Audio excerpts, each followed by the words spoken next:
Hai guys, ngopi yuk ngobrol perihal Islam bersama Cak Ahmad Faidi.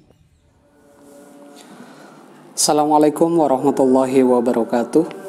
Ketemu lagi dengan saya Ahmad Faidi, dosen sejarah Islam YN Salatiga. Kali ini kita akan ngobrol-ngobrol tentang Arab pra-Islam, sejarah Arab pra-Islam. Tentu kalau kita belajar tentang peradaban Islam, maka mau tidak mau kita harus telusuri lebih dalam lagi kebudayaan atau kultur sosial yang ada di Arab sebelum datangnya Islam, sehingga pemahaman ini akan menjadi pondasi kita ketika kita mempelajari bagaimana kemudian Islam datang ke dunia Arab dan hukum seperti apa yang mereka kembangkan di Arab.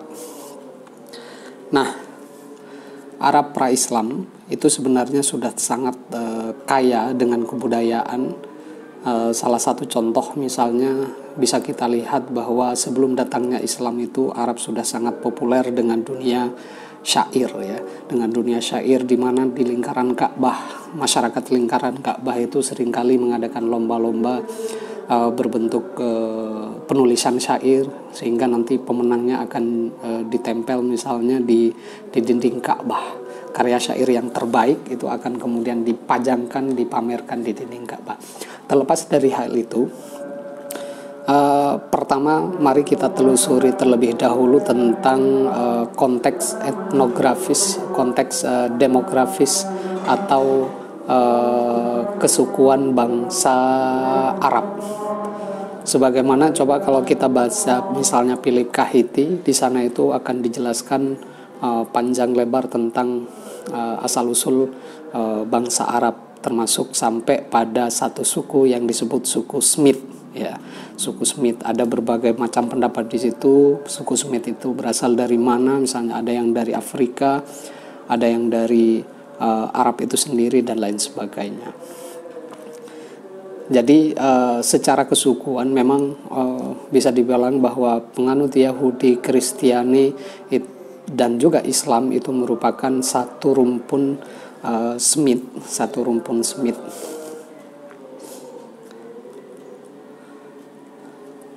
Nah, terlepas dari hal itu, kemudian sedangkan yang menjadi masyarakat Arab asli itu ada yang disebut Arab Ba'idah. Arab Ba'idah itu yang kalau dalam bahasa Arab itu disebut Ba'idah, itu adalah Arab jauh, ya, Arab jauh. Siapa Arab jauh itu? Jadi Arab jauh itu merupakan kaum-kaum Arab terdahulu yang sejarahnya tidak bisa dilacak secara rinci dan komplit. Misalnya kalau kita baca Al-Qur'an, di situ disebutkan kaum Ad, kaum Samud, dan kaum Tasn atau Judais, Amlak, dan lain-lainnya. Itu merupakan sebuah kaum bangsa pendahulu bangsa Arab yang hidup ribuan tahun sebelum Masehi, yang dianggap merupakan asal muasal dari bangsa Arab itu sendiri. Tetapi sangat sedikit jejak historis yang mereka tinggalkan, sehingga begitu kesulitan para sejarawan untuk melacak silsilah bangsa Arab sampai ke mereka. Terus etnis kedua yang menjadi pendahulu bangsa Arab itu yang disebut Arab Aribah. Apa itu Arab Aribah? Yaitu kaum-kaum Arab yang berasal dari keturunan Ya'rub bin Yaijub bin Qotan, atau disebut pula Arab Qotaniyah. Ini etnis kedua yang merupakan gambaran demografi atau masyarakat asli penduduk Arab. Terus yang ketiga, Arab Musta'ribah, yaitu kaum-kaum Arab yang berasal dari keturunan Ismail yang disebut pula Arab Adnaniyah.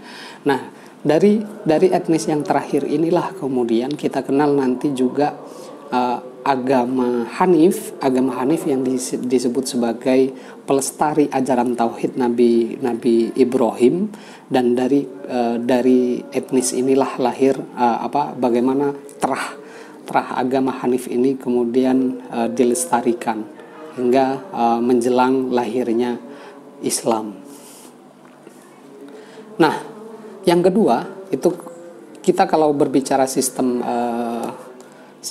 apa ya, kalau kita berbicara secara etnis, sedangkan kalau kita berbicara sistem politik, jelas kita tahu bahwa sistem politik yang hidup di Arab, yang dikembangkan di Arab sebelum Islam itu adalah sistem politik al-sobiyah atau kesukuan, di mana mereka itu hidup berdasarkan, mereka berkuasa berdasarkan suku-suku tertentu, sehingga setiap suku itu pasti memiliki kepala pemerintahannya, memiliki kepala pemerintahannya, di mana suku ini merupakan garis apa ya, yang menjadi pengikat antara suku ini itu sebagian besar diambil dari garis keturunan.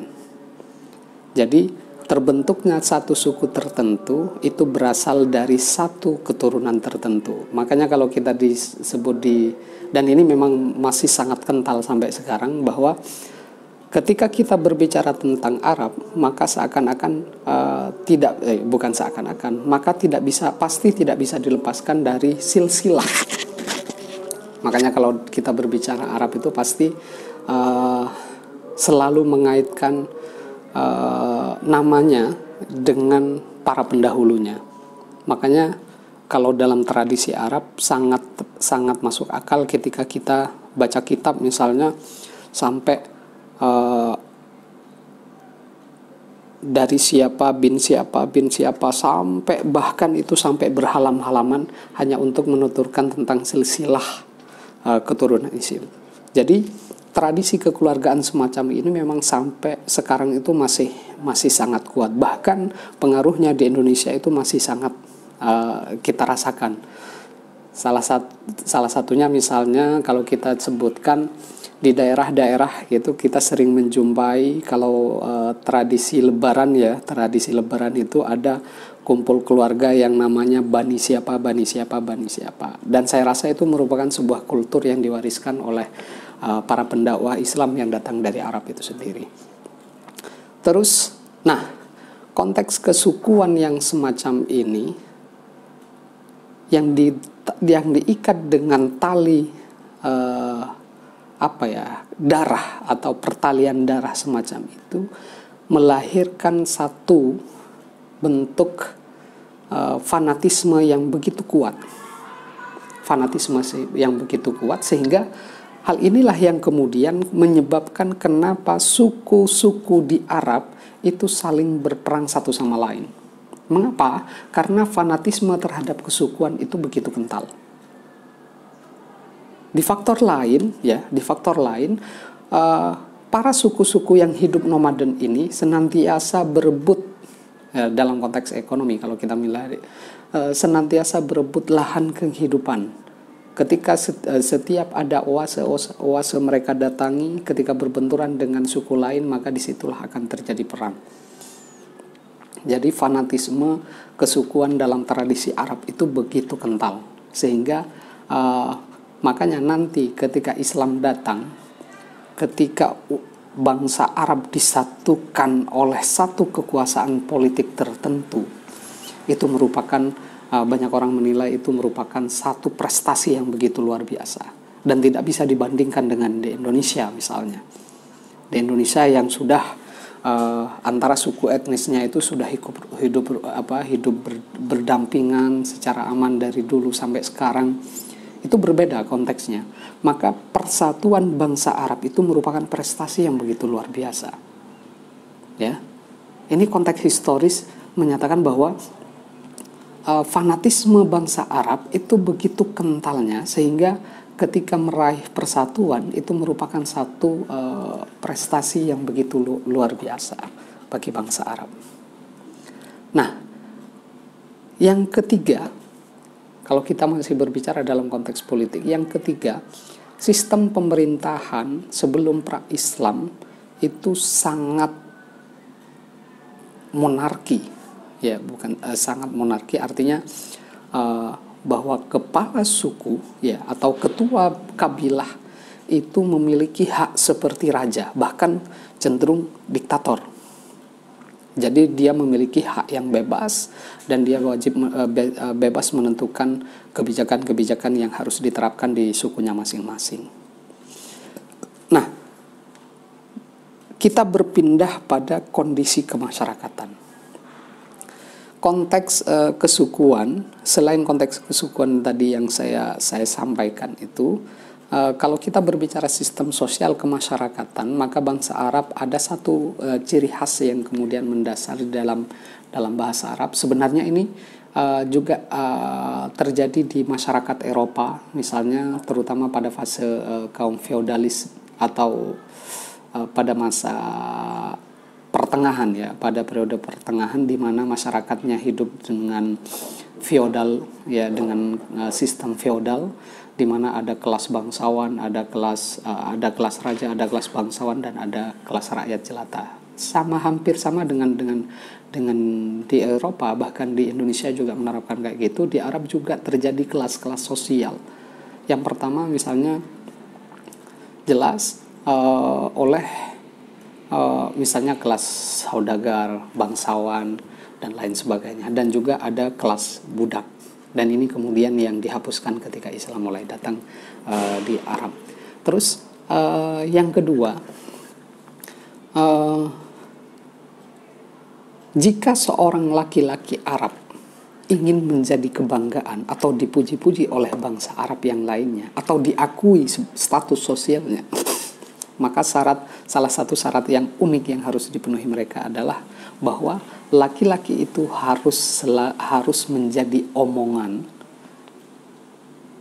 di antara kaum wanita. Ini salah satu tradisi yang berkembang di Arab pra-Islam. Jadi setiap laki-laki, semakin populer laki-laki itu di kalangan perempuan, maka status sosialnya lebih tinggi. Jadi mungkin bisa dianalogikan bahwa laki-laki Arab pra-Islam waktu itu pada masa jahiliyah itu semakin banyak diobrolkan oleh para wanita-wanita, maka dia dianggap sebagai lelaki yang paling lelaki mungkin, ya, bahasanya. Karena apa? Tentu ini harus kita lihat bahwa dalam tradisi atau kultur atau tradisi yang berkembang di daerah Arab itu sendiri, di mana saat itu pergaulan antara laki-laki dan perempuan itu menjadi sangat bebas. Bahkan cenderung banyak masih terjadi praktek-praktek poliandri. Ya, terjadi poliandri. Jadi poligami itu sudah biasa. Berganti pasangan perempuan itu sudah biasa. Bahkan poliandri itu ada dan dipraktekkan dalam dunia Arab pra-Islam atau tradisi Arab periode jahiliyah. Nah, memang banyak yang menilai, sejarawan yang menilai bahwa kalau kita terutama bahwa tradisi hidup yang semacam itu memang adalah tradisi hidup yang di luar kewajaran. Misalnya bahkan sampai ada pernikahan spontan misalnya, sampai melajur, istibad, dan lain-lain sebagainya. Nah, dalam konteks inilah kemudian ada juga nilai sosial yang beranggapan bahwa perempuan itu menjadi aib keluarga. Kalau teman-teman belajar sejarah Arab pra-Islam, di sana teman-teman akan menemukan bahwa sebagian besar tradisi Arab waktu itu menganggap bahwa perempuan itu sebagai aib keluarga. Mungkin dalam konteks ini semacam ini, artinya bagaimana perempuan itu tidak lebih dan tidak kurang hanya sebagai pemuas nafsu dari laki-laki. Ya, hanya sebagai pemuas nafsu laki-laki dalam konteks dunia Arab. Nah, kok bisa sampai sekeras itu? Ini kita bisa menggunakan berbagai macam perspektif. Tradisi atau kultur sosial yang semacam ini pasti dilatar belakangi oleh banyak hal. Secara biologis pun kalau kita lihat misalnya, ini saya sering kadang bertanya-tanya, apakah iya tradisi bangsa Arab yang sering makan daging kambing misalnya, daging unta dengan makanan-makanan serba panas itu meningkatkan hormon sehingga berakibat pada tradisi hidup yang mereka laksanakan itu. Bisa jadi semacam itu, karena memang pola makan itu pasti membentuk hormon yang bisa terrealisasikan dalam bentuk tradisi, terutama misalnya tradisi hubungan antara laki-laki dan perempuan yang dianggap sampai keluar kewajaran. Nah, kembali ke yang tadi, status sosial perempuan Arab pra-Islam itu memang rata-rata dianggap hina sebagai aib, sehingga banyak kasus yang terjadi pada waktu itu semacam terjadi penguburan hidup-hidup terhadap bayi-bayi perempuan. Karena apa? Karena mereka sudah takut duluan bahwa kelak ketika perempuan ini dibiarkan hidup di lingkungan keluarga kita, maka dia akan menjadi pusat kelakuan aib itu sendiri, menjadi pusat pengubaran hawa nafsu. Nah, mungkin inilah yang kemudian menjadi landasan untuk melakukan penguburan bayi perempuan ketika masih kecil. Dan ini kadang saya juga baca misalnya, ini bisa saja ada kaitannya dengan konteks hijab atau konteks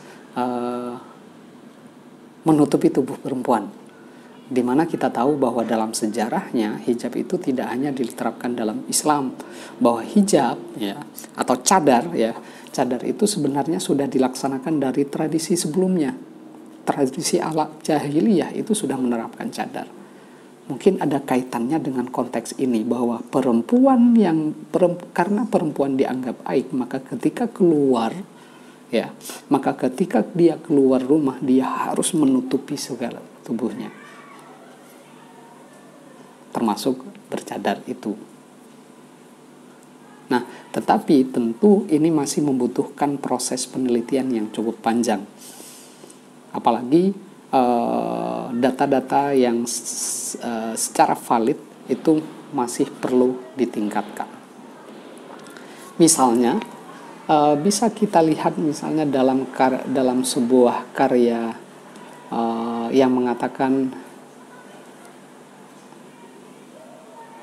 di mana dalam salah satu karya misalnya Abdul Halim Abu Syukoh misalnya, yang berjudul An-Niqab fi Syari'atil Islam pada tahun 2008, menyatakan bahwa niqab merupakan bagian dari salah satu jenis pakaian yang digunakan oleh sebagian perempuan di masa jahiliyah. Maka pantas sebenarnya kalau orang-orang Yahudi itu juga banyak yang menggunakan niqab, niqab, karena ini bisa saja berangkat dari konteks sosial di mana perempuan itu dianggap sebagai aib bagi keluarganya. Makanya ketika mereka keluar rumah, mereka harus menutupi segala sebujur tubuhnya. Terus selanjutnya,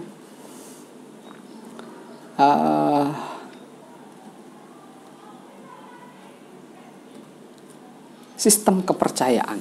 Seperti yang saya ungkapkan tadi, kalau kita berbicara sistem kepercayaan, maka dalam tradisi Arab itu ada berbagai macam agama, tetapi yang paling dominan itu ada 3. Yang pertama Yahudi, Kristen, terus agama Hanif. Terus yang lainnya juga banyak, ada juga yang keempat itu adalah agama paganis. Orang Yahudi yang sudah menjadi kaum paganis, orang Kristen juga banyak menjadi kaum paganis, bahkan agama Hanif itu juga ada yang terpengaruh untuk menganut agama paganisme itu, yaitu di mana berhala-berhala itu menjadi tradisi baru, yang kemudian penyembahan terhadap berhala-berhala itu membentuk satu kepercayaan baru di kalangan bangsa Arab jahiliyah. Nah, tetapi satu hal yang perlu digarisbawahi, bahwa sebagian besar masyarakat Arab waktu itu, terutama di sekitaran kota Makkah, tempat kelahiran Nabi Muhammad itu, sebagian besar menganut ajaran atau pewaris dari ajaran Ismail atau agama Hanif, atau kalau dalam Nabi Ibrahim itu agama tauhid ya, agama tauhid. Sehingga dari Trah inilah kemudian lahirlah suku-suku Quraisy yang kemudian termasuk dari dan termasuk Nabi Muhammad itu sendiri. Jadi Nabi Muhammad itu lahir dari tradisi Trah ini, penganut agama Hanif ini. Namun ketika kemudian muncul seorang tokoh ya, seperti yang saya katakan tadi bahwa masyarakat Arab jahiliyah itu sebagian besar menganut agama mengikuti tradisi Ismail alaihi salam, tetapi kemudian pada suatu ketika muncullah seorang tokoh pemimpin Bani Khuza'ah namanya Amr bin Luhai. Kemudian dia mengajak para pengikutnya untuk menyembah berhala. Semenjak saat itulah kemudian popularitas paganisme itu kemudian mulai berkembang di kalangan masyarakat, sehingga banyak yang mengikuti dia untuk melestarikan atau melaksanakan penyembahan terhadap berhala. Yang kedua, sehingga makanya agama Hanif ini kemudian hanya ada beberapa suku tertentu, beberapa keluarga tertentu yang masih melestarikan dan masih berpegang teguh pada agama tauhid ini.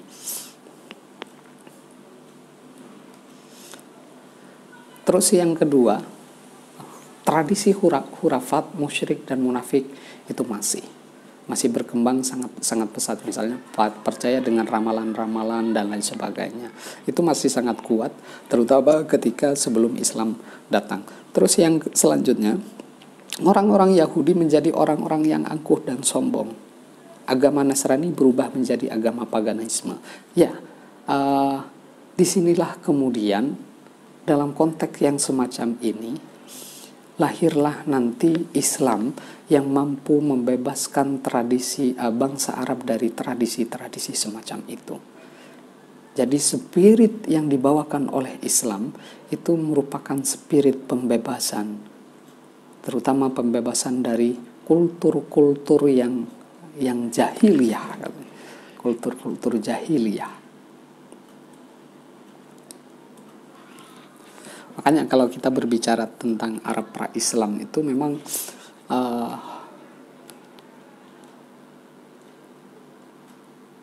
harus memposisikan diri bahwa ada juga banyak tradisi Arab, ya, ada juga banyak tradisi Arab pra-Islam yang dilestarikan oleh Islam. Bahkan misalnya dari agama Hanif, misalnya tradisi agama Hanif yang dilestarikan oleh Islam itu adalah misalnya tradisi haji ke Makkah. Itu merupakan kultur yang dilestarikan oleh agama Hanif dan kemudian dilaksanakan oleh Islam, bahkan dijadikan salah satu rukun dalam Islam. Jadi banyak hal. Nanti makanya ketika nanti kita masuk pada periode lahirnya Islam, ketika Nabi Muhammad berada di Makkah misalnya, ketika Nabi Muhammad diutus menjadi Rasul, ketika Nabi Muhammad menyebarkan agama Islam, banyak hal yang harus dilewati oleh Nabi, termasuk tantangan sosial politiknya yang begitu luar biasa. Mengapa? Yaitu tadi, karena tradisi Arab yang begitu kental dan fanatik terhadap kesukuannya, maka hal itulah yang cenderung melahirkan gesekan-gesekan yang pada akhirnya seringkali melahirkan peperangan yang ganas, seakan-akan kejam, dan lain sebagainya. Lagi-lagi tentu konteks semacam itu harus kita pandang dari berbagai hal, berbagai dimensi, termasuk geografis, termasuk ekonomi, termasuk sosial, dan lain sebagainya. Mungkin itu saja yang bisa saya berikan, yang bisa saya berikan tentang gambaran sejarah Arab pra-Islam. Tentu banyak hal yang masih perlu kita pelajari bersama, banyak hal yang masih perlu kita telusuri bersama-sama untuk agar kita tidak menjadi orang yang gagap terhadap ilmu pengetahuan. Artinya semakin luas kita, semakin luas wawasan kita, itu akan membuat kita semakin bijak dalam berpikir. Bahkan misalnya hijab yang sempat membuat kontroversi, ya, kita membuat kontroversi, jadi harus kita nilai dalam berbagai sudut pandang, termasuk sudut pandang historis. Mungkin itu saja yang bisa saya sampaikan. Kurang lebihnya mohon maaf. Wallahul muwaffiq ila aqwamit thoriq. Wassalamualaikum warahmatullahi wabarakatuh. Matur thank you my bro. Sampai jumpa lagi.